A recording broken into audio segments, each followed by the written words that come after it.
This is the FRC Roundtable, coming to you all the way from Minnesota. Your host team 2052 Nightcrawler presents this weekly FRC gathering where FIRST Robotics competition teams take cooperation off the field. Share your knowledge, give and get advice, solve a challenge, or celebrate what makes your team special. 3, 2, 1, go!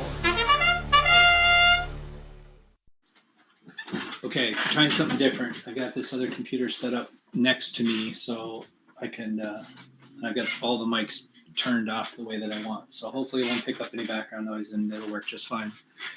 We'll see. We'll see at the end when I upload the video. Okay, well, welcome everybody. To start off, is there anybody here that's new? Anyone willing to, Jess is new. It's great to have new people. Matthew, anyone else? I appreciate everybody turning on their cameras too. It's great to see faces because I know some of the names, but it's hard to connect the faces sometimes when I run into folks at events. So we all appreciate that. All right, so to start off, one of the things that Nightcrawler's been doing this now, I think this actually might be our 20th roundtable that we've held. And one of the things that we want to do this year is we want to have other teams get a chance to run one of these roundtables. Not only to give them the opportunity, but to take some pressure off of Lexi and myself and the other people from Nightcrawler who sort of organize the topics and try to keep the conversation going.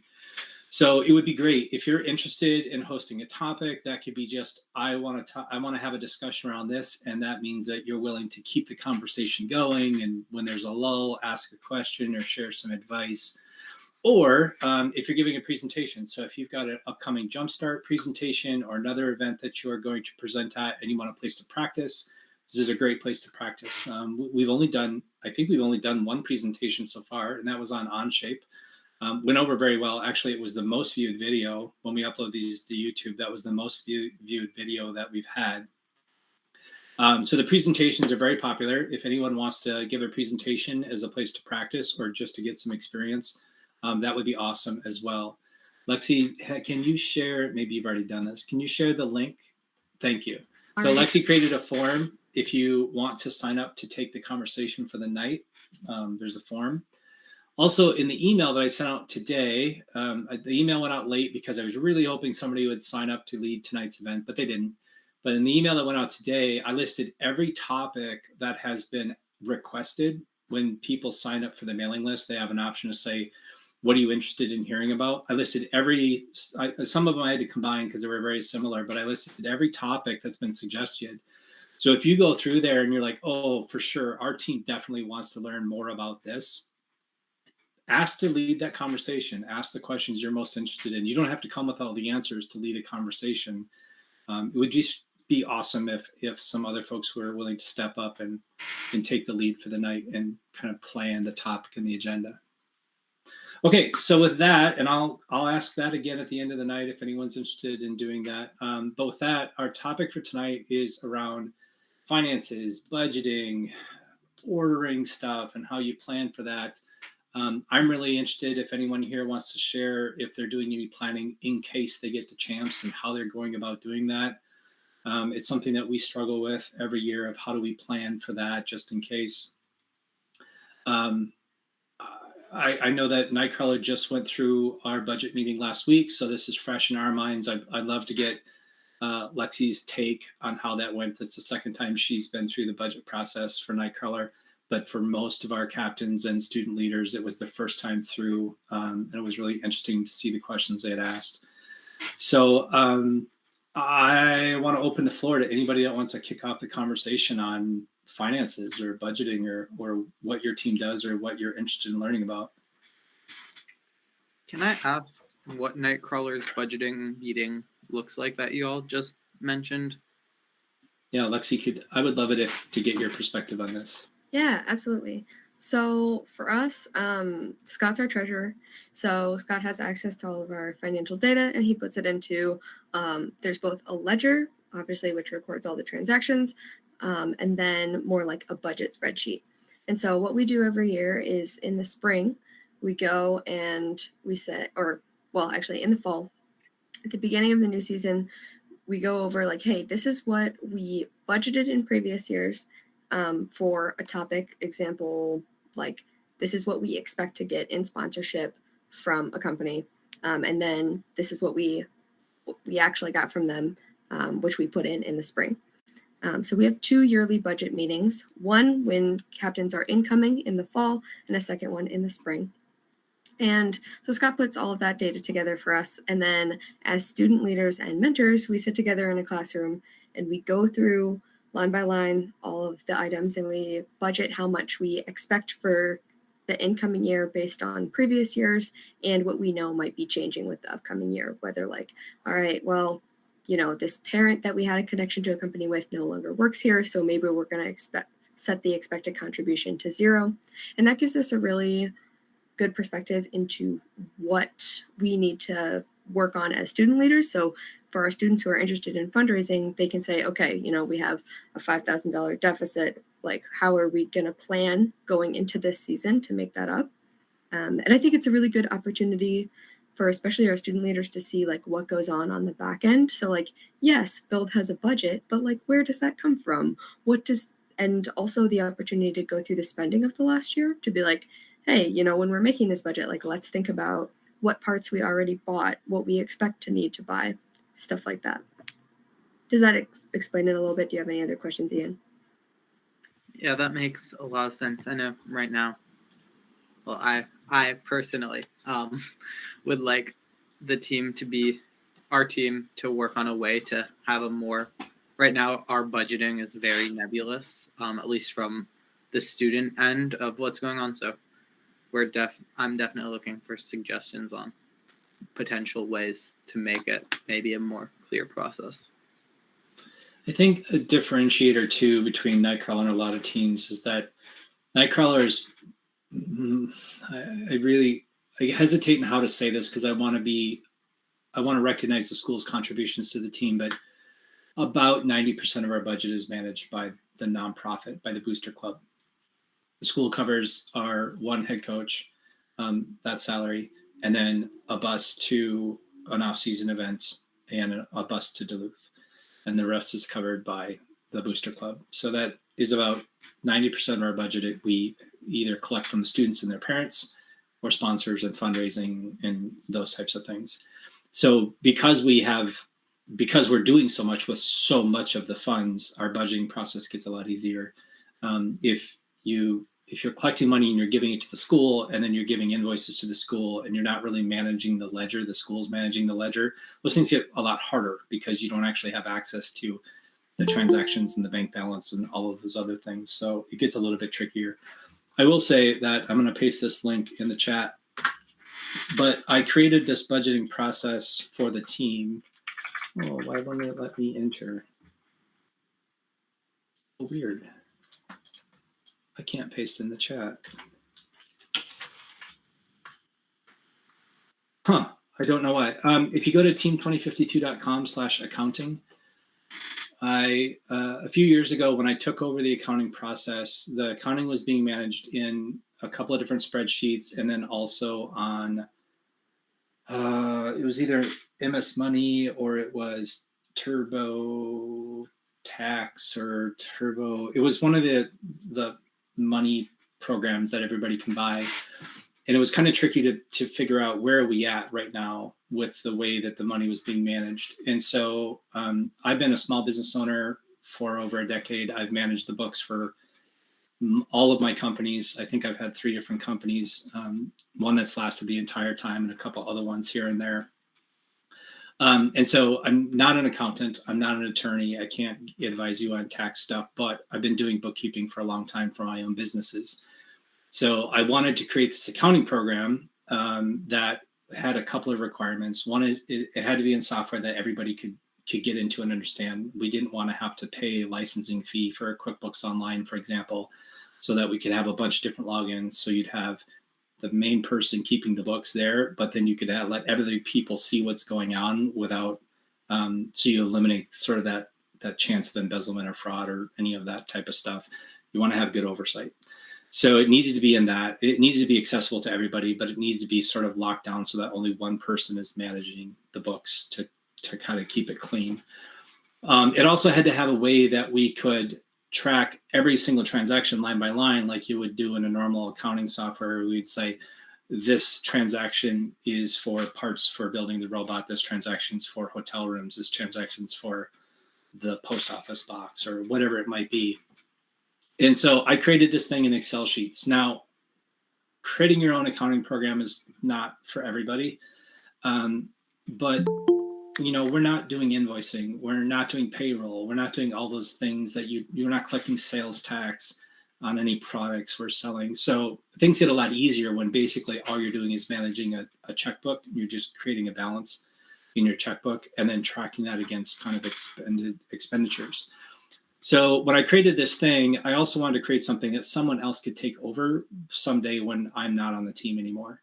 And so I created this very extensive 7-part training, 8-part training that's posted on our website as a way for kind of us to hand that accounting off to someone else so that they could take over the books and do this. But then also for a way to share with other organizations, whether they're robotics or otherwise, a pretty, I can't say simple because it's not, I mean, it teaches you step by step how to set up your books and how to do all that stuff. But a fairly simplistic, from an accountant's point of view, way of managing all your books, but then still being able to make it easy to compare your actuals versus your budget, to make it easy to do tax preparation. In fact, when it's a spreadsheet, you can write all the little macros and formulas you want to automatically fill out. This is what goes in line 1. This is what goes in line 2. This is what goes in line 3 on your tax forms every year. So it actually has made taxes a lot easier to do at the end of the year for filing your nonprofit taxes. Anyway, team2052.com/accounting. If you're interested in saying, hey, we've struggled with managing accounting and we continue to thrash, maybe this will be an option for you and you can go take a look at that. But that's the system that we use every year since I've been the treasurer. And we walk through every single line. It's about 100 line items. So we go through about 100 different line items every year and say, this is what we spent last year. This is what do you think we're going to spend this year? And the students will discuss it. We'll talk about how many students do you think we'll have on the team? How much last year, Nightcrawler spent the most money we've ever spent on robot parts. And it was largely because everything was out of stock. And so the minute we saw stuff in stock, we bought it, even if we didn't know for sure we would need it. So we have a lot of extra aluminum this year. If anyone's looking for Star Wheels, we have so many Star Wheels. We bought Star Wheels and ended up not using any of them. But it was the type of thing where normally we would buy 5 and we were a prototype. And we thought, if we're going to need these Star Wheels for the entire intake, we think we're going to need it. We should buy what we're going to need right now because we don't know if we can get it anymore after we get those first 5. And that was kind of the way our year went. So we have a lot of supplies, and we will have to buy less this year, most likely. But I'm curious to know if teams are planning to buy things differently based on supply chain stuff this year. It's one of the things I'm hoping we'll get to tonight. Anyway, so Ian, to answer your question, that's sort of our process. And I think Lexi did a great job of describing it. And if you want to learn more about kind of the nitty gritty of how we manage our money, it's all in that link on that website. I would say the Miller bots are about the same. So I took over the treasury role last year, and there was no tracking really of where we were spending money. And that drove me nuts, just from a fiscally responsible adult. So I started what we call the money book. It's basically a workbook that has our checking, our debits, and our credits. And then in there we have what it specifically was for, like grouping. So whether it was MBOT parts, so we built 2 robots last year. We built an every bot, and we built the one we competed with at regionals. So because we had so many incoming 9th graders, we had to keep them busy. So we have like EBOT parts, MBOT parts, competition. So it kind of groups it that way. And then it also links out to every receipt. So we have our receipts in a folder, and then on that spreadsheet, it links out to the receipts. And then in there, we also have an RFP process that we implemented last year. So the students, if they want to purchase something, they have to go in, put it in the RFP, link out to what it is, and then they have to get approval from at least 2 mentors before I go in and purchase. So I do all the purchasing, so that it's not a frantic, oh, we need it now, let's go run and buy it without any oversight. So they have to, um, explain why they need it, what it's for, how they're going to use it before it gets approval from a mentor. And then once the approval happens, then I go onto the sites and purchase the equipment. And then when it comes in, they have to mark that they've received everything as they requested it. So just like a normal RFP process, like you would for any company. So we have that, and then it also keeps like a list of who our sponsors are, where we're at in the process, whether we've reached out to them, if they've committed but we haven't received the funding yet. We also do a lot of grant writing, so we have a grant page, and then we have a fundraising page, so when we do car washes and stuff, and all of that goes into a dashboard so that at any time you can look at the dashboard and see how much money has come in and out, what percentages of our money is coming from the different revenue streams. So, but just in a Google Sheets.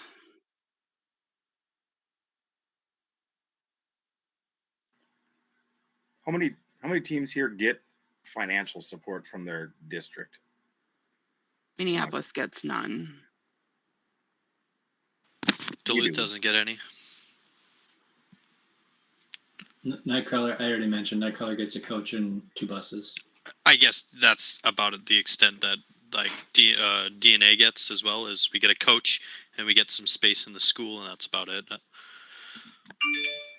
I would say we get the space in the school. One of the challenges we're having this year is with all the CTE courses being pulled out of the schools and moved into one, we lost a majority of our equipment that wasn't owned by the team. So we're needing to replace equipment this year. For those of you that don't get much support from the school, do you have somebody that's school staff that's involved with the team? We have 1 teacher. We don't have anybody. Our staff member used to work at the high school. Now she works at the middle school, but still has all the contacts that are appropriate to work within the high school. But that's a relatively new thing for Nightcrawler. This is our 18th year, and I think it's been 6 years since we had a faculty member back on the team. Other than that, it was just year 1 and maybe year 2. Have you guys approached your school boards and stuff to see if, I mean, they're giving money to the football team, the basketball team, baseball team, every other team? Yeah, we asked what the budget was for the football. I think it was football and the biking. So they spend $35,000 annually on football, but football also is a huge revenue generating entity. So they've justified it that way. But yeah, unfortunately, Minneapolis Public Schools is just in a hard spot right now with STEM. So we kind of fought for ours, and we get some, but we're running 2 teams too. But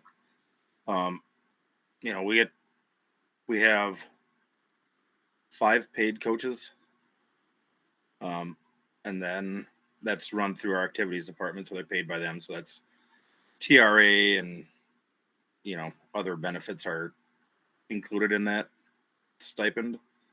And then we get 1 entry fee for 1 team. And then we have some dues and membership money, which is about $7,000, and about $3,000 in supplies. And that's what we get from our district. And we get transportation as well. And they also pay for substitutes. Most of our mentors are also employed with the district. So They got to cover down when we're gone. So I don't know. It takes some lobbying and it takes some school board coordination, but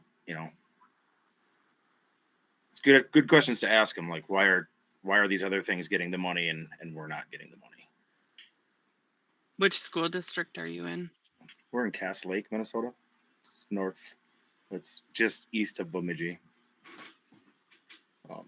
I should say that Nightcrawler also has received in the past a partial reimbursement for our champs transportation and housing. We are allowed by district policy, we are allowed to get up to 1/3 of travel costs for any national competition that's just across the district. We've never gotten the full 1/3. We usually get about 20% if we get it. We've been fortunate, actually. I think we've gotten it. We've been to champs, I think, 8 times, and I think we've gotten reimbursement 3 of those 8 times. But that does happen. It usually takes us about a year from the time we submit our reimbursement to actually getting the funds. It can take anywhere from 6 to 12 months. But we have gotten it 3 of the last 3 times. I know for 21-29, we're in Minneapolis too. We get no funding from the district. But it's kind of we're in a situation where every time that we try and ask the district for anything, stuff gets worse. So we pretty much just try and avoid any interaction with our schools at all. So we have like one faculty member who is basically just a formality. But aside from that, no funding. We get space, but only when the community ed adult classes aren't in there. But like especially with the Mira situation, which I don't know what you've heard about that, but basically every time that we get involved with the school district, they try and crack down on more things, and the more control they have over our team, the worse things get. So we're trying to stay as basically as independent as possible. 100% of our funding is from our own sponsorships and fundraisers. Which school are you out of Mason? Southwest. Okay. Yeah. Yeah, we're in a similar situation. The more you ask, the worse it gets. Minneapolis is just really, they want to tout that they're STEM friendly, but they then pull the programs. So thankfully we have a principal who's really good with us. So we're allowed to use 1.5 rooms for our equipment. And then we have several storage areas that we have to pack in and pack out of every day. But as far as like district funding, it's been pretty bad. So we're similar. We've moved to a nonprofit, so we've made ourselves nonprofit so that any equipment and stuff that is given to the team is no longer the district's. It's actually owned by the nonprofit, so that they can't continue to take our equipment away, which is what they were doing as well. But we have to fundraise every year for all funding. We don't even get buses or anything like that. So yeah, for like transportation and travel fees, we don't get any transportation either from the district. We use cars to get everywhere, and we have been for years. But yeah, and with travel fees, we used to have 100% of the travel fees for each student paid by the team. Last year, we started charging, I think it was $150 if you could pay it, for traveling to each competition, because we had to go to 2 traveling ones, and we cut our travel fees by 60%. And that made a huge difference. Last year we had a really, really cheap year. We only ended up spending $3,000 on a robot and $7,000 on travel.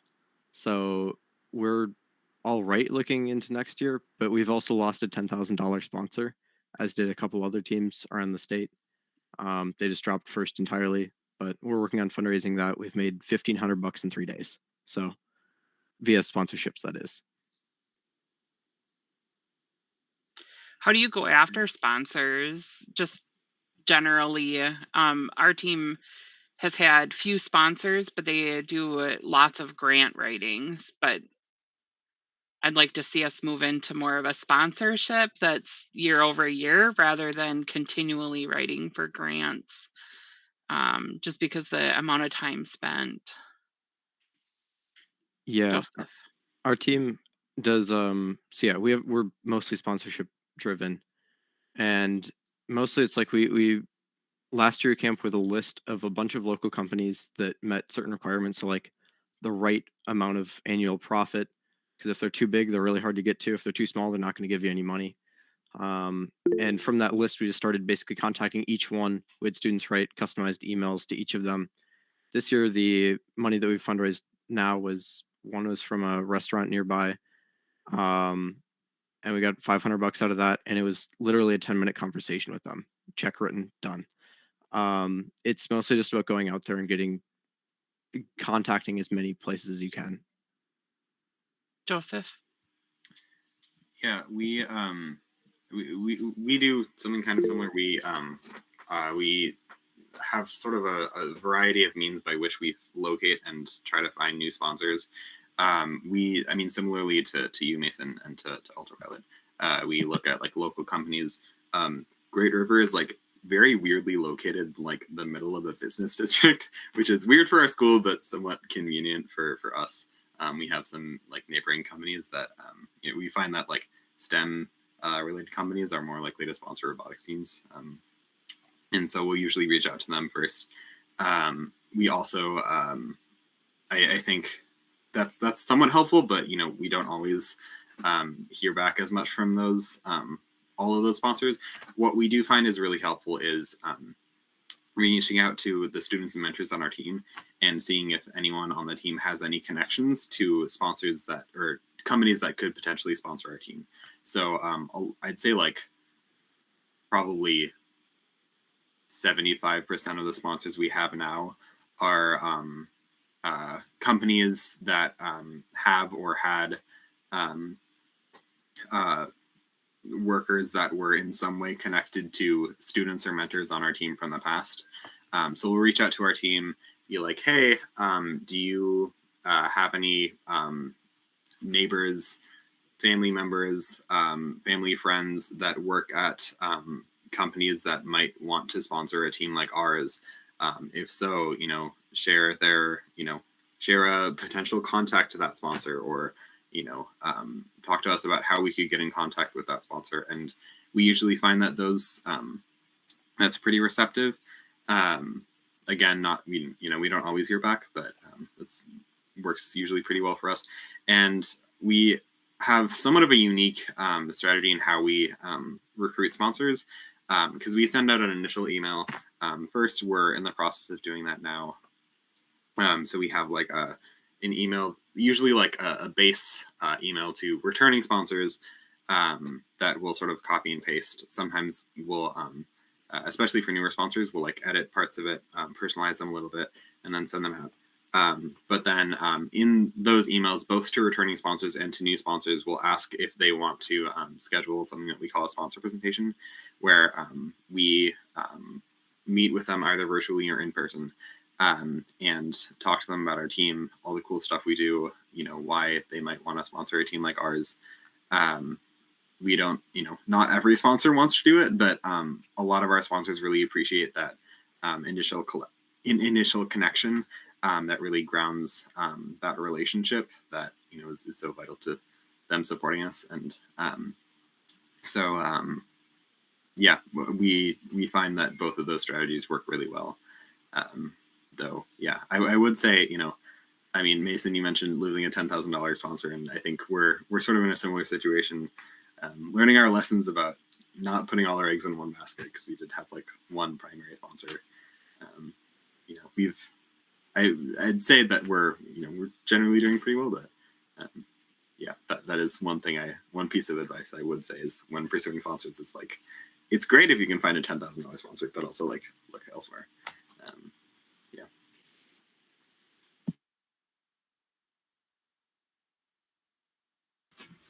Does anyone have any unique fundraising that they do that they like to share with other teams that they might want to consider? Actually, Matthew, you had your hand up. Go ahead, please continue. Yeah, no, Thank you. One last thing about just kind of like what you do for sponsors. Something that's kind of unique for us is because we have so many teams kind of really close to us. It's a little harder for us to kind of find those like bigger sponsors or whatever. So we devised a strategy of like cold calling and also bringing like business packets to teams. So we have a large spreadsheet of teams that we've contacted or haven't contacted. So like this is the season that like we won't see half the team because right after school they're going in, you know, cars to go to these businesses to drop off a business packet or to set up these meetings. Or if they're at the school, we're really trying to get on the phone and trying to reach out to some of these contacts that we have either gathered or something like that. So over the years, we've just kind of put all these businesses that we've reached out to and have success with or haven't had success with, because you know some years are better for others with businesses. So some years they give and some years they don't. So we're really kind of like a broad reach. So like people were mentioning, they get these like $10,000 sponsorships. Denfeld 4009. We don't really have that kind of luxury. We've gotten most of our money from those like $250, $500, $1,000 kind of sponsorships, and that's kind of how we went out and did it. Is just trying to hit a wide variety of businesses, not only the businesses that are involved in STEM, but other businesses, looking at alumni, not from just your team, but your school, because several alumni are probably out there starting businesses or higher up in the school that want to give back to the school, but not necessarily a club that they've been a part of. So those are some of the strategies kind of our team has come up with. Also grant writing as well, like Jess mentioned.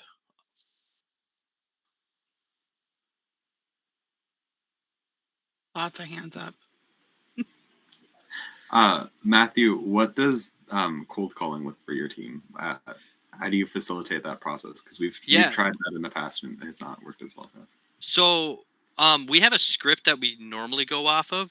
So we pretty much call in and we kind of run off of a script. And we don't ask necessarily for money. We ask for a point of contact or to set up a meeting. You know, you get your foot in the door, because it kind of goes along with like just kind of going up to somebody. Typically you're getting a receptionist or somebody who can't really make that call. So instead of like going into a 5-minute long speech about what FIRST is and how it can impact the team and the students, we're really just trying to get our foot in the door and be like, hey, we're a high school team. We are trying to look to set up a meeting or talk to somebody who might be interested in doing this, just because there is that kind of like secretary or just middleman person, I guess you could call them. So that's kind of how we devise that strategy.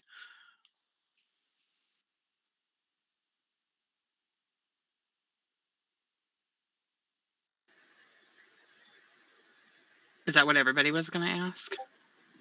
No, I All the had hands my went hand down. up for the other thing of like unique fundraising things that teams do. Now that I'm not at risk of my cat closing out this window by walking off my keyboard or knocking over anything on my desk, I've gotten him off of it. But one thing 3926 does is every year. So our team doesn't have a registration fee for students to join the team, and we feel that it's important that we keep the team, accessible for everyone, like at a baseline for participation. One of the things we do every fall is we do a letter writing campaign where we write letters to our family members, like our I sometimes like will write it to like my aunts or like my grandmother who lives in New York, where we explain what we learn on the team, why it's really impactful for us, and then we ask for, just like a small donation, like, if they have, like, if they're willing to donate like $20 or something like that. And usually each student sends out like 3 to 5 of them, and it's usually really successful because 3 to 5 times 30 students, it adds up to being a really big fundraiser. And then from perspective of the family members, now at Thanksgiving dinner, you have something to talk about. Oh, I heard you're on a robotics team, right? And then that launches more into, because we usually do it around November, and then kind of launches into conversations. So it kind of also spreads, what first is to more than just like, the local vicinity of the family who doesn't see their child for 4 months every winter.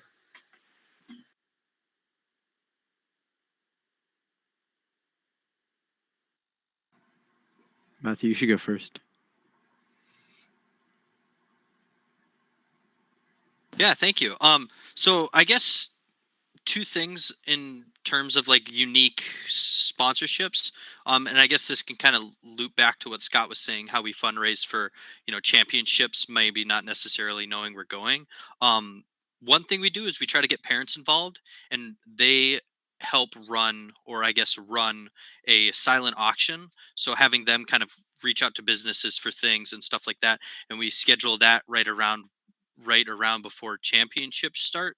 So it gives the students something that they'll help volunteer at, but not necessarily have to put effort towards, kind of letting the parents get involved and helping the team as well. And then another thing that we've done in the past that, um, has been really nice is um, we I don't know how to put it. We have this. It's called Give MN. It's kind of like GoFundMe. So there's the Give to the Max Day that's coming up. I think November, and that's really good to like push out to parents and people that are want to be involved and can only give that, like, maybe $5 to $10. And I think this year we raised the most we have, or I guess last year's we raised the most we have out of that, and that kind of, I think, raised close to like maybe $1,000, or $500 to $800. So it was a good amount of money. Um, and that was just something that was easy enough to just kind of put on blast on our social medias and let people share and stuff like that. And we got a surprising amount of money out of that too. So I guess those are a few things that we've done on our team that's kind of really helped us. Um, yeah. To piggyback from the Give MN, so it's free to sign up for a Give MN page. Just if any of the other teams have never done it, it's free to sign up for Give MN page. The nice thing is that the Give MN allows the people who are giving to pay the fee that would normally come out and go to Give MN. So if they're giving $25, they can cover the $1.50 fee. So they're paying $26.50, but you're getting the whole $25. And Give to the Max Day in Minnesota is top in the nation for the most dollars given on Give to the Max Day. So a lot of people know about it. A lot of people give on that day. And Give MN also does all the receipts, so that they get receipts. If you're a nonprofit, they'll get the receipts for tax purposes. You as a team don't have to send those out. Yeah, I just sent links to both, the Give to the Max Day, and then just kind of what our page looks like. I'm fairly certain this is our active one. It looks a little old to me, but yeah. So that's just kind of an example for just a good passive income. Sorry to piggyback on one last time, and that's something that doesn't shut off at all. That's something that stays active year round. So if you have kind of anything that goes, that give to the Max Day is that really big one, kind of that big date. But this is an active kind of thing that goes year round too, so it's kind of cool.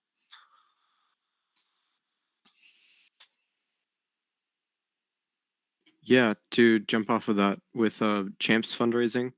So our team 2129 has only gone to Champs once ever, which was 2 years ago, and we found out 10 days before Champs started.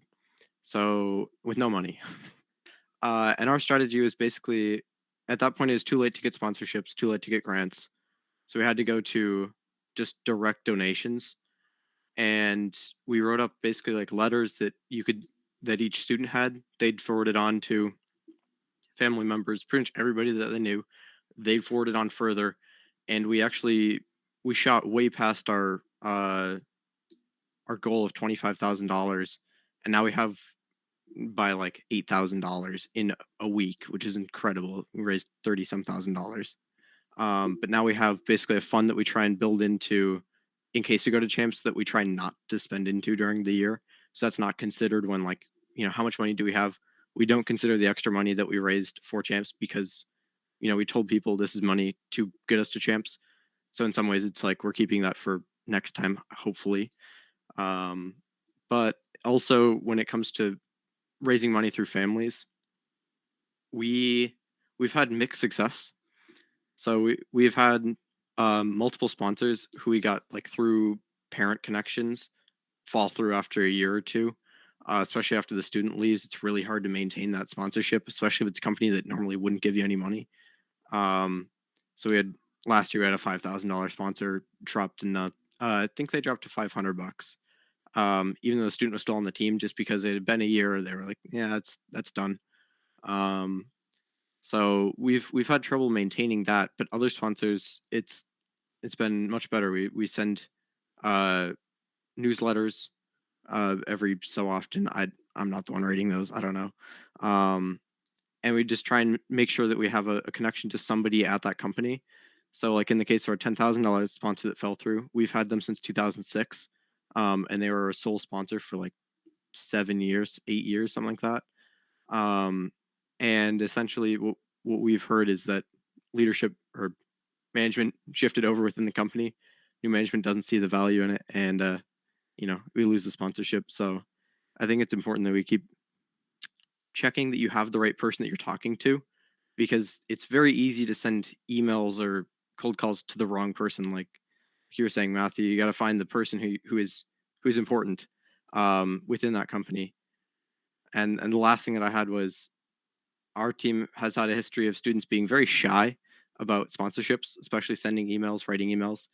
And my favorite example of that is we have a captain from like 4 years ago who in freshman year got like 3 sponsorships without any grammar or capitalization. And so he uses emails as examples. It's like, this is why we have stainless steel bolts now. It's because he wrote an email that is garbage and very dyslexic, but it works because you just have to get out there as much as possible. Um, Ideally, get it checked first before you send the emails, but that's 2019 problems. So, anyway, I have a story to share too that's related to um, kind of that idea of looking for more than just the big sponsors of the companies. One of the things that we're talking about doing a better job of this year is cultivating our alumni network. In the past few years, we've gotten some very large donations.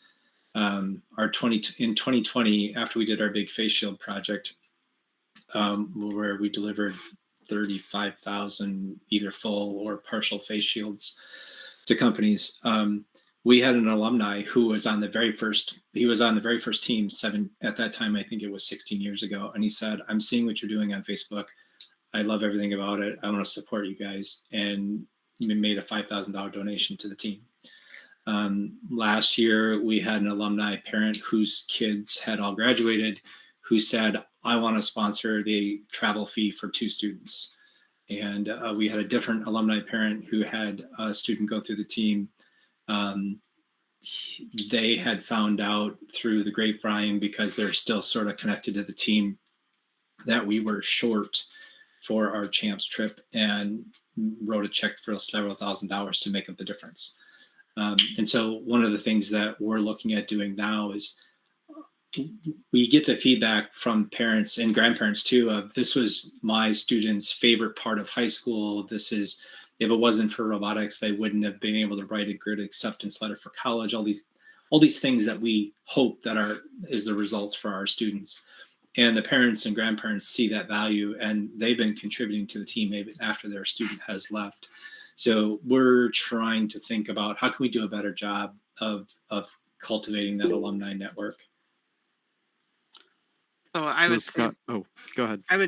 I would say at the Millerbots we have a parent alumni as well in the similar area. Their student found their place in robotics, and then through that finished college as an engineer and is now overseas working in Europe.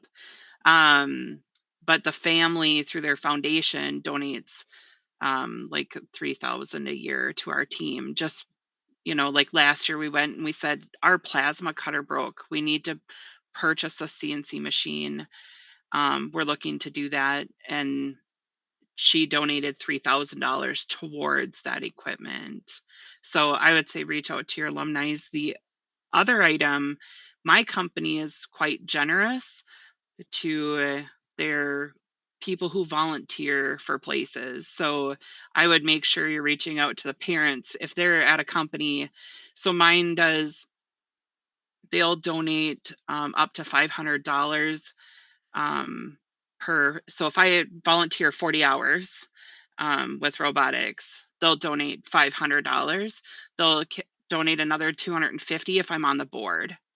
So that's immediately, there's nothing extra I had to do other than what I already do on the team. And then they also match. So a lot of companies will match donations that are given. My company does up to 2,500. So if I donate up to 2,500, they match. That's an additional money. So I just have to keep receipts of money I've spent for the team and then submit those. And that over last year was an additional $1,500 that came into the team just for having to submit those. So I would check with just get the, when you have like your parent meeting, we have a parent meeting at the beginning of the year, we have one in the middle and one at the end. I would just reiterate that to the parents, like if check with your company, see if there's any volunteer money out there just for volunteering if they come in on Saturdays and provide, just oversight for the team and such. Maybe those dollars can count.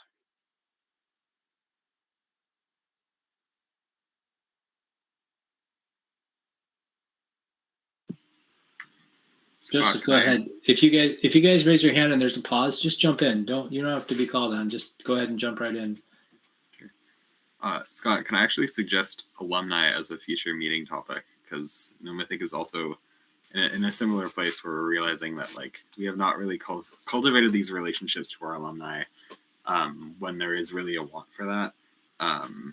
And I would say that we do benefit. Our alumni really think very fondly of our team and want to support us in the ways that they can. And I think we're realizing that with a lot of the I guess the relationships that our team has as a whole that support us. So it goes for like alumni, that also goes for like parents and families of students. We're realizing that like we have like these surrounding communities that want to support us in all the ways that they can, but we only really contact them when we need them. We organized, we set up GoFundMe's the last couple of years that our team qualified for Worlds. And that was when we called it an individual donor drive, when we reached out to all of the people that might in some way want to support the team towards, achieving the goal of being able to go to champs. And we raised a lot of money through that. But then when we reflected on those fundraisers, it didn't quite sit right with us, because it's these are clearly people that love our team, and we're only asking them for money once a year, and we don't really talk to them or communicate with them outside of asking for their support. And so I think we're trying to figure out how we want to cultivate those relationships so that our team is really enfolding them into the not the work, but the sort of the Nomothic culture, I guess. Joseph, I love the idea of having a topic about cultivating alumni. I love the idea of how do you cultivate relationships or keep people in the loop in your community. Can I refer you to the Sign Up Genius Farm that Lexi posted earlier? And please sign up to host a conversation about that in a future meeting. I think it's a great topic, and I think there's a ton of work, a lot of things that we could do on Nightcrawler to create a Friends of Nightcrawler mailing list or Facebook group or something for those folks that are interested to try to keep them up to date. I'd love to have a conversation about that, because it might actually spur some action for those of us who have been thinking about it for a long time but haven't gone that extra step. Do people send out emails to their sponsors throughout the season to just say how you're doing? We do weekly newsletters that we send out to all of our sponsorships. I believe our alumni or parents, pretty much anybody involved or somewhat related to the DNA. We send a few pictures and we have like a paragraph or two that we kind of blast out every week, and kind of every time we have a big event, just to kind of keep our sponsors and parents and everybody kind of involved and to kind of see what we're doing. Does anybody use in-kind contributions? We work with a company for years that their contribution is actually doing our aluminum weld of our frame rather than direct money. So if you work with companies that have some services that you can use, they might be willing to do that as well. We've done some of that in the past. But, we do a week zero competition that many of you attend, and we have some companies that won't donate money, but they'll donate a product or something that can be raffled off. And so that works out nice for that. We have gotten some polycarb scrap cutoffs and things like that normally they would set aside to use for another project that they would give to the team instead. It's been a while since that's happened. We've had some meal sponsorships on Saturdays, so restaurants will give us meals when we work all day on Saturdays. That has been something that's happened for us in the past. We had our uniform vendor gave us a huge discount one year, and we listed them as sponsor as a result of giving us just slightly over their cost. I think it was. I anticipate it was something slightly over their cost, so we made them a sponsor. So we've done some of those things, but we don't do a lot of in-kind stuff. Does anyone else do a lot of in-kind type of thing? 2129, like half of our stuff is in-kind. So Stratus is a big one for us. We had a mentor who worked for them. Now we're just normal sponsored by Stratasys. And they'll 3D print pretty much anything we send them, especially to Ultem. We really love Ultem. So they do that stuff for us. We have a anodizing sponsor that I don't think we've ever used. As well as we last year, our captain wanted to do all sorts of testing on batteries, and that he did. And to do that, he needed some really expensive battery testing equipment. And we got an in-kind sponsor to just ship us one product, pretty much the end of the relationship. And they did that. We did all sorts of research on that. So we've had that, as well as we've thought about doing some food sponsors, but oftentimes they'll like also give us money. And when the choice between food and money appears to us, it's mostly money. But in-kind sponsorships are really important because you can get things that otherwise would cost way more. Because to them, they're trying to make a profit on their products. So giving you the product is cheaper than giving you money that you're going to use on their product anyway. So the Miller Bots partnered with, there's a CNC machine shop, and they give us, they'll pull out scrap that we can use because they have to pay to get rid of it. So they pull out the pieces that we can use, and we use it for practicing so that our new students can practice on stuff that making, cutting and such. So that was really nice to have, because we're not spending money on the parts to do that.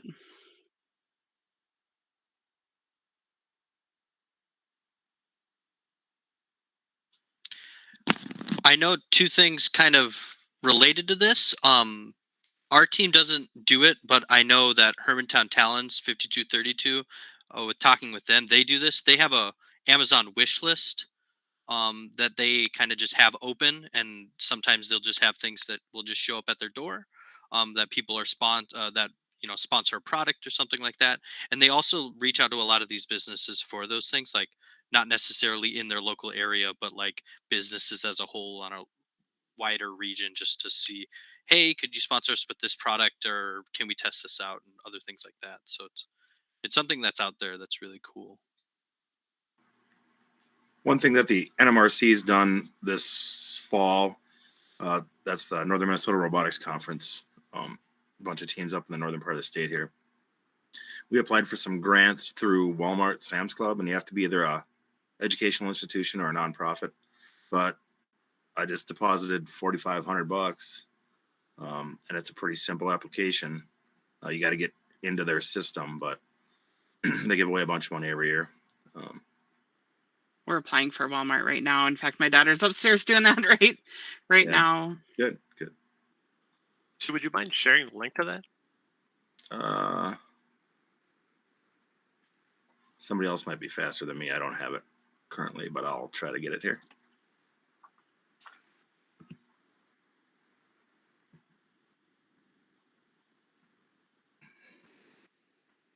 While we kind of have a lull here, a lot of people have talked about sponsors and grants. The one thing I haven't heard a lot about is volunteer fundraising. A lot of places will hire volunteer groups to come in and work and provide funds. 2823 goes and works at most recently the Allianz Stadium. We raised $3,000 over a couple of nights doing that. We worked many races over the years. We did Chocoholic Frolic last year. That raised us over $1,000. So depending on where you're at, those opportunities may or may not exist, but they've been very good for us. How was working at Allianz? So Miller Bots did Twins last year. We raised about $7,500. We did 5 games, raised $7,500. We didn't really see the time. I mean, the money was nice, but the time to set everything up and the time to actually work the games, along with the age requirement, was really hard. So it was like the same 6 people had to like give up their weekends to work. Sure. Allianz was nice in the way that it was set up for us because it was handled through the Highland Park PTSA. So it wasn't just the robotics team that had to do it. So we were able to work 2 games, 6-hour shifts. Ended up being close to $20 an hour per head, but we weren't under a requirement to do 7 games because staffing 7 games for us would have been very difficult. We would have burned out our volunteers. It would have been tough, but the age requirement was only 13. So we were able to fill it, with students that were on the team, with siblings, with parents. It was pretty manageable for us. If it had been 5 games, I would have been worried. Yeah, we were at Twins request that you commit to 10. We said we wouldn't be able to do that for smaller groups. They do pair you up with other groups, but then you split. They do pay you $20 an hour per head for 5 hours, but there's setup, which is an additional 2 hours. And if there's a rain delay, you're literally there for like 11 hours. It was Yeah, that's a lot. Being with a parent that was there for all 5 of the events was hard. Yeah, that sounds tough. I know that Highland has done some volunteering at Vikings games in the past, and those ended up being almost 11-hour days at times. So Allianz was really nice with the fact that if it got to be 9:30 and there was anybody there under 17, they were out the door. Like they won't let them work past that, and they're very careful to make sure that they're on the ball with that. One thing that we do at our... Go ahead. I know something that the DNA 4009 has done in the past is we've worked with our school district in a lesser capacity to like do the high school games and stuff like that for concessions and stuff like that. So it's a little easier because those games don't go for those 11 hours. I know it's a little less money, but it's a little bit more convenient for that. And there's not a whole big commitment as well. So that's something you can kind of look for as well, maybe. Yeah, I'll echo Matt on that. We do the same thing. We have 3 or 4 concessions a year that we do with our team, and I think we get $250 or something like that. But for basketball games and football games, they have school clubs sign up to run concessions. So that's a little bit of a fundraiser for us. And then Sam had a question here too about how much our team's charging students to participate and travel. We charge nothing. Our students can fully participate in every aspect of the team all year round and pay $0. But that's just how we have to run it. Otherwise, we wouldn't have any students because our kids don't have that. I will share for Nightcrawler. We have a $200 activity fee, which matches the standard activity fee for volleyball or softball or baseball.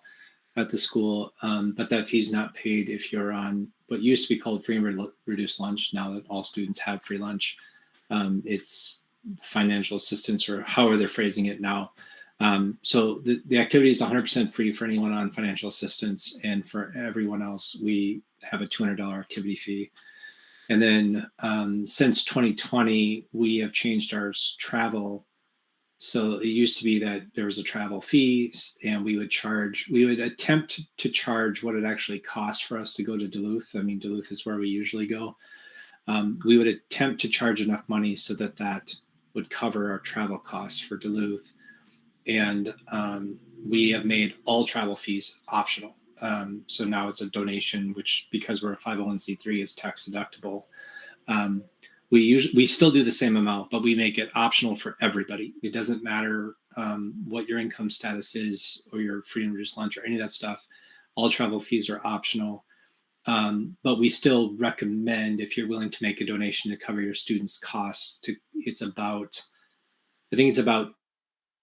$240 or $250 to cover costs for Duluth. That's transportation, hotel, food, and then covering the chaperones' rooms as well. The half of the chaperones' room and half of any mentors' rooms. And then for champs, we recommend the same fee, but based on last year's cost, that $250 donation for travel only covered about 1/4 of the cost. It cost us about $1,000 a piece for students to go to champs last year. So we only ask for 1/4 of that cost, and we fundraise / sponsorship the rest. Otherwise, it just gets to be too much. I mean, $750 total, or $700 total if you actually paid your fee and then gave the recommended amount as a donation, is still an awful lot of money. And we struggle with asking for that amount of money, but because we have such a big team and we have to have a bus and so many hotel rooms and so many chaperones, the price does get pretty high. So we're Miller Bots are going to struggle this year because we don't pay to travel because we don't travel. We haven't traveled the last 2 years. We decided to only go one competition. And then we do the week -1 and the week 0 events. So MRI, and then we do MRI and mini. All of those are local. So we usually load the kids up in cars and go, so there's no cost if they want to attend. But this will be the first year in the last 2 years that we've traveled.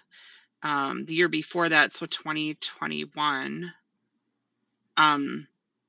we had a small group that went to Iowa, and the kids it was the drive team, and then the drive team got to pick a successor for their group that would be the drive team the next year, because the drive team was all the seniors. So they took that small group, and that was the only one that went to that competition. The rest of the team stayed behind. Last year, Talon, we usually charge a highly subsidized fee, except we decided that the students that would be subsidized would be ones that highly participated in the team, put in a minimum amount of hours to show that you're actually contributing. If you didn't put in that amount of hours, then we expected you to pay your whole way. So it was a new thing that the kids came up with last year, because we usually have a large group that goes up to Duluth. Of course, if people need sponsorship, that's always available.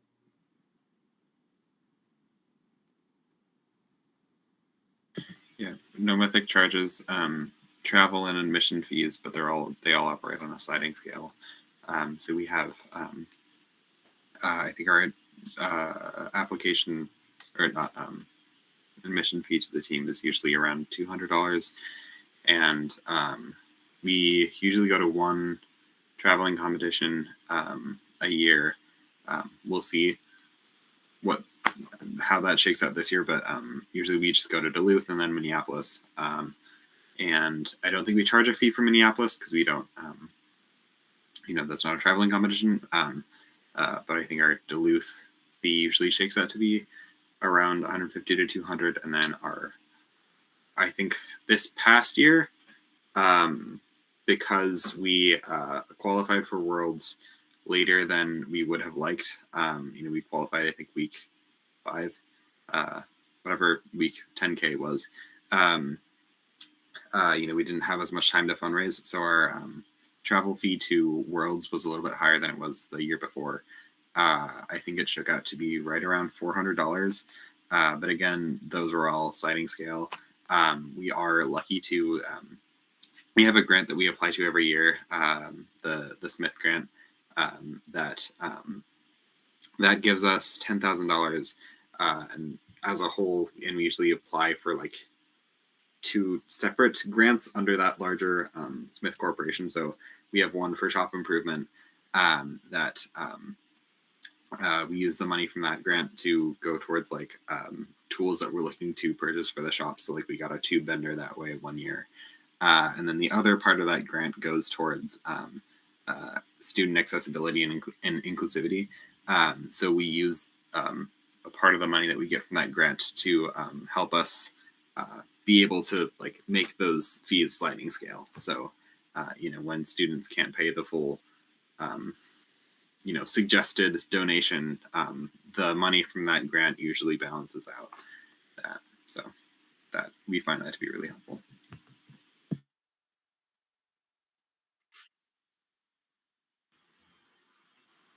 Does any One of the other things- team oh, go ahead, have Eric. a participation requirement that need to actually be working on the rowboat or showing up to help with marketing or put some hours in rather than just show up for tournaments? The Miller Bots has an hours. So if you're in order to travel, so if we were going to travel, we have an hours. You have to meet a minimum amount of hours. I think it's 70%. Our teams do. We have them all clock in and clock out. Just got a little fingerprint scanner thing. They all think is super cool. So typically we bring 8 students per team to competition, which sounds really small, but that's what we do. And we take the top 4 hours getters, and they automatically get to go as long as they're eligible, academically eligible. And then they pick the rest of their team to come with them. So yeah, we definitely track their hours, and the ones that are contributing the most get the most opportunity. Nightcrawler has a point system, and so you can earn a point by accomplishing about 3 to 4 hours worth of work, which is like 1 to 2 nights. And so you go to a mentor and you say, I did this thing, and we sign off on them and we give them a points. And for us, the reason why we do points is sort of twofold. We have had attendance issues in the past where it wasn't equitable for people because they had church on Wednesday, or maybe their mom or their dad worked on another night of the week that we meet and they have to take care of their younger sibling. And so we removed sort of their attendance requirement from participation and things like that. And people that I'm sure everyone has experienced this, where you have a certain set of students where robotics is a social event for them, not a place where they do work. And so by giving them a point for work accomplished, that motivates everyone to work, and those that make it a social event struggle to get the points they need for attending competition or lettering or whatever else we might put a points restriction on. And I'll say with that, this year we're updating it a little bit. Previously it was you needed 10 points by Duluth to go to Duluth. And then we also had 20 points to receive a varsity letter in robotics. This year we also have a 4-point training point minimum that'll happen in December. So in order to be considered like an active member on the team, you need to have 4 points that 4 points is very easy to get if you just like do your sub team training. But we sometimes have students where it's like, are they on the team? Are they off the team? And then they like scramble to get points in February, and it's just not ideal. So we've also trying that out this year, and we'll see how that goes. Well, the other thing we push is having students work in marketing. That becomes a requirement because a lot of the kids just want to show up to build, and a team is part of the team has to be marketing. So you have to be doing both in order to, as you say, get points or hours, or they're more highly rated an hour of marketing than it is sitting there building on the robot. We have something similar for lettering. I believe, Lexi, we decided this year that you have to have one outreach point, which would be going and doing a demo or presenting or writing something for a sponsor, anything that encourages STEM in the community, whether that's to younger students, or out in the global community to promote the team or promote STEM or robotics. But it's for lettering, it's not for travel. Yeah, 21, 29. We have detailed clock in, clock out for everybody, so we have an accurate number of hours. But we haven't used that to decide who pays and who doesn't for competition, or who goes and who doesn't. Largely because the hours get so high that it's, just picking the top 10 people. Even the 11th person has put in so much time that it feels unfair to cut them out. But we do have some issues with, like, by the time it gets to lettering, that's some amount of hours, it's some amount of outreach hours, it's some amount of mentors deciding, who has put in valuable time. I believe they rate students on a 7-point scale, from 1 being like present and pleasant to 7 as, you're there all the time, always making an impact. So only for lettering does it come into effect, but for competitions for us, it's the same for everybody. And that also adds a little bit to the equality too, in that, if you can't make it all the time, that's understandable, because everybody puts in so much time. It doesn't make a lot of difference at that level. Nomithic doesn't have a very complicated attendance system. We just track. We have an attendance sheet that I'm realizing we haven't encouraged captains to fill in yet. Maybe do that, but we do have an attendance sheet that we just use to keep track of whether students were there the full time, part time, or not at all during a specific practice, and then we use that to just track attendance over the course of the season. So we can notice trends and oh, the student hasn't shown up in a couple of practices. We should maybe check in with them, see what's going on, see if they need support in any way, or if maybe just the team isn't for them. I don't think, at least in the time that I've been on the team, we've had a conversation with the team about, or a conversation with the student about not being able to travel to a competition because of their attendance at the shop. Largely because I think we generally find that if students are drastically decreasing their number of practices spent at the shop, they usually just stop participating in the team as a whole, and then don't show back up for competitions, and that makes that pretty easy. I'm sure we might run into a situation in the future where we have a student that has shown up to 1 practice a month leading up to competitions, and then wants to travel to competitions, and we might have to tell that student I'm sorry, no. But I haven't, I don't think we've had that conversation as long as I've been on the team. Yeah, we certainly don't have as complicated of a system. But, yeah. I'm looking at the time. We have about 10 minutes left, and I want to pull us back to our topic of the night to see if there's any closing things people want to share. There was one thing that I wanted to share about related specifically to budget and finances that I failed to bring up earlier, but I'll do that now. every month when I do the books about once a month. And every month when I do the books, I send out the budget and I show to students, to the student leaders and to the mentors and say, this is what we budgeted. This is where we're at currently. And so I don't send out the line by line transactions to bore everybody to death, but I do send out our full budget, which is 100 lines and I think 12 subcategories. And so you can look at within that individual, like how much are we spending on the robot? How much are we spending on laptops? Whatever it might be, you can see where we're at and what we budgeted. And then you go all the way down to total income, total expenses. You can just see where we're at in the two big broad categories. But I do that every month. And this year we have 2 students on the team who are interested in the accounting, which makes me very excited that someone else wants to be interested in something as important as the money.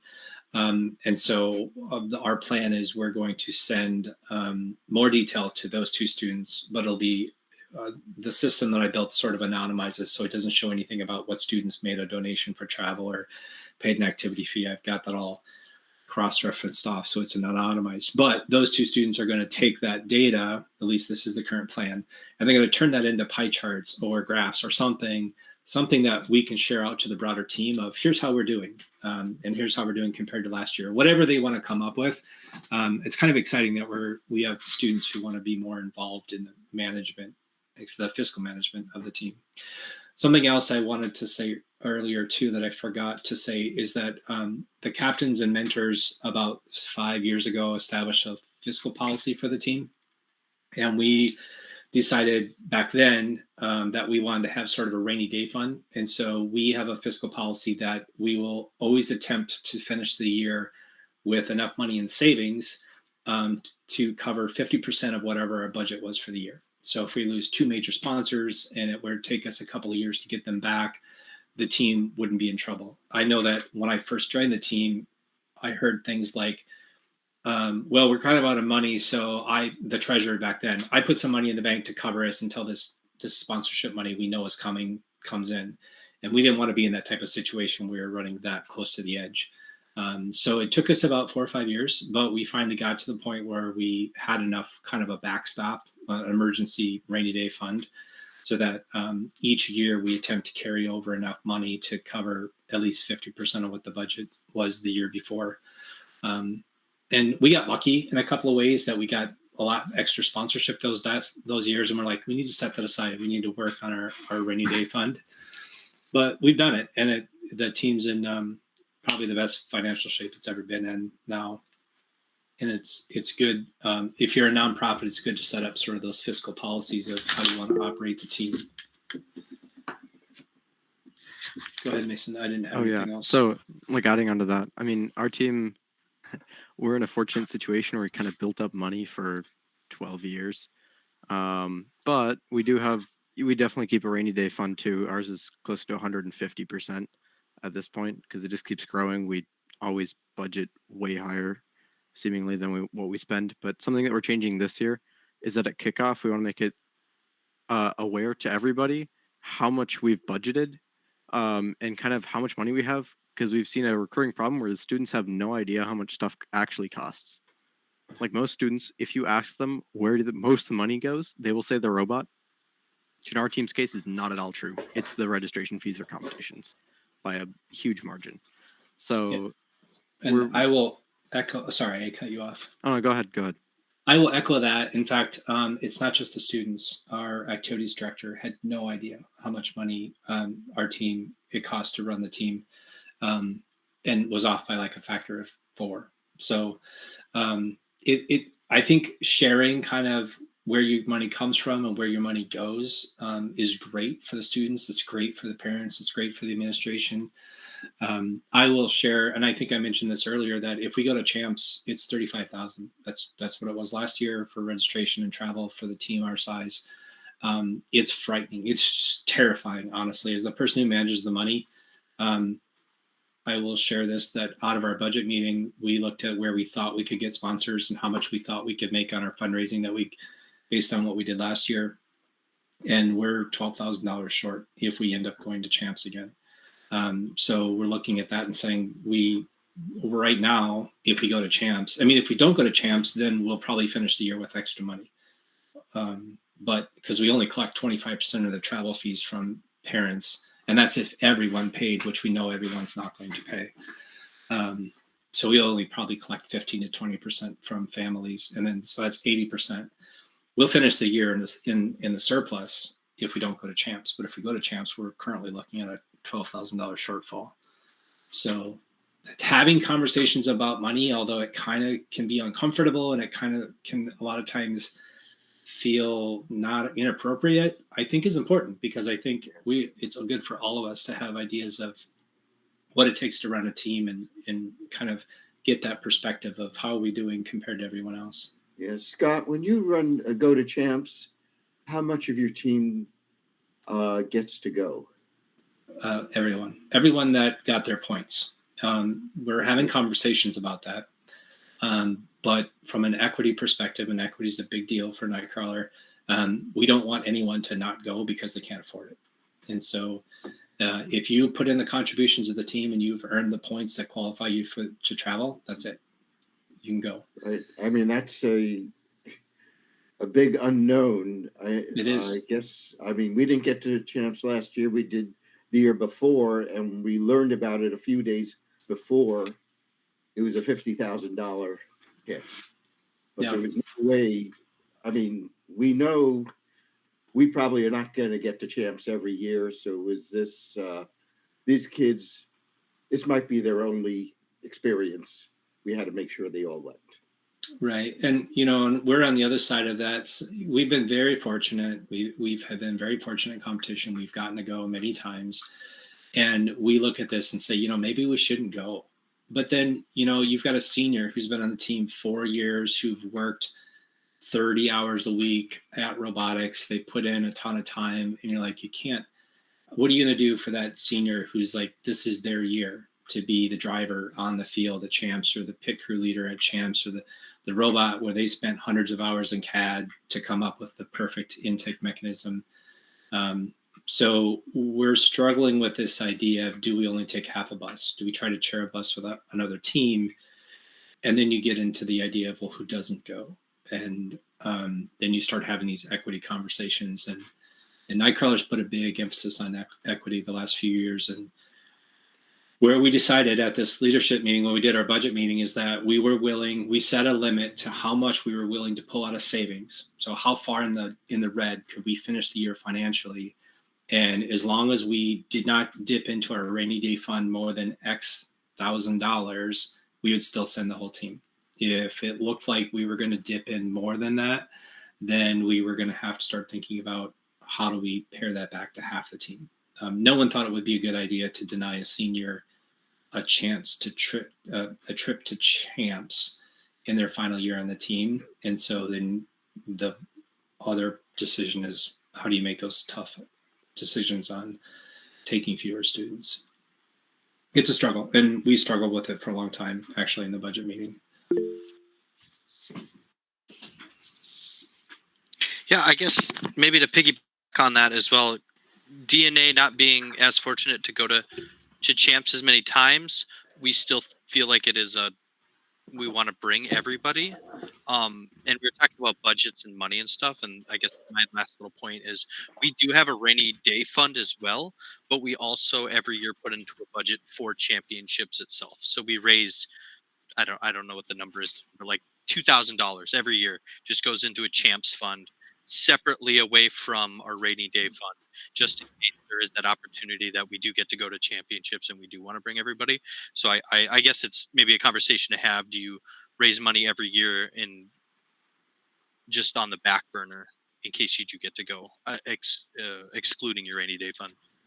Yeah, we budget for it every year, and the idea being that if we don't need the money, then that's just money we get to put into our savings, or maybe we make a big equipment purchase with the money.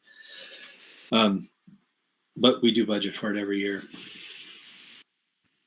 Does anyone have any other final last minute finances, budgeting, fundraising, anything that they want to close out with, either questions or advice that they want to share with anyone else? I do have a quick question. For the teams that have a 501c3, How does your relationship look like with the district or your school? Like, are you transparent with that, or are you a little bit closed? Like, do you kind of tell them about it? I'm just kind of curious on, like, being that you're such a different entity from all these other schools programs. Like, how do you guys handle that or interact with that? I'm just kind of curious. The school is very open. I mean, the school it shouldn't be a mystery to anyone at our school that we're a nonprofit. We are basically a booster club, and many of the booster clubs at our school are 501c3s. Yep, we're the same. Although last year was the first year in any of our coaches' memory that we actually got a bus from the school. So that was pretty nice. Nice. Apparently we're going to get it again this year too. We'll see. That's great.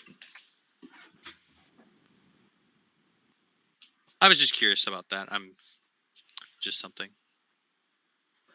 I would like to share a unique fundraiser that we started doing last year that doesn't bother me at all if all the other teams want to copy us, because I don't think there'll be much of an overlap at all. I have a client that I work with who does, they'll do white label coffee roasting. They roast coffee. And so if you buy 50 pounds at a time, they'll package them into either 12 ounce or 16 ounce bags, put a label on them, and you can go pick up 50, 100, 400 pounds of coffee in basically retail, ready to sell packaging. And we've been selling at farmers markets. And we're hoping to start doing some more type of like CSA type thing where order your coffee and pick it up first week of the month or something like that. It's been very good for us. We on a 1 pound bag, we sell for $15, and it's a blend. We only do the blends because they're the cheapest way to get coffee. You can do the like fancy Colombian or Costa Rican or Sumatran or something like that if you really want to. But we tell them how much we want. We tell them dark, medium. We actually do medium, dark, and extra dark. We pay like $7.80 a bag, and we sell it for $15. So it's a great profit margin compared to a lot of the fundraising that people do, where they're making only 15 or 20%. So if anyone's interested in that, it's millcityroasters.com, and you can email me as well. I can get you connected with the people that do it. I work there 1 or 2 days a week doing some of their software stuff. But awesome. They do. That had been on my list to email you about. Oh yeah, it's last year you mentioned it. Yeah, and they do it for all kinds of people too. And I've mentioned to them saying, I could send you a whole bunch of robotics teams, and like, hey, we'll do it for anybody. So they actually roast a lot of coffee for a lot of the coffee shops that are too small to have their own coffee roaster in the place. So they just do the coffee roasting for them, and it's all white label. They can call it whatever they want to call it. So yeah, it's been really good for us. And feel free to use it. It doesn't bother me at all if you take it. All right, any final things? Excellent. So again, please, please, please volunteer to host a topic or to give a presentation. Lexi posted the Sign Up Genius form earlier tonight. It was also in the email that I sent out. It'll be in all the emails going forward. And if no one signs up to do a topic next week, then I suppose Thursday, Friday, Saturday, or maybe 1 o'clock on a Sunday, I'll choose a topic off of the list that's been suggested before, and we'll just roll with it. But thank you, everybody. I did not do a lot of talking tonight compared to previous nights, and I loved it. So I know that I often talk a lot and often too much. You guys did a great job of keeping the conversation rolling tonight, and I really, really appreciate that. Thank you. All right. Have a good night, everyone. Thanks, everybody. Thank you. Good night. Bye, everybody. Thank you.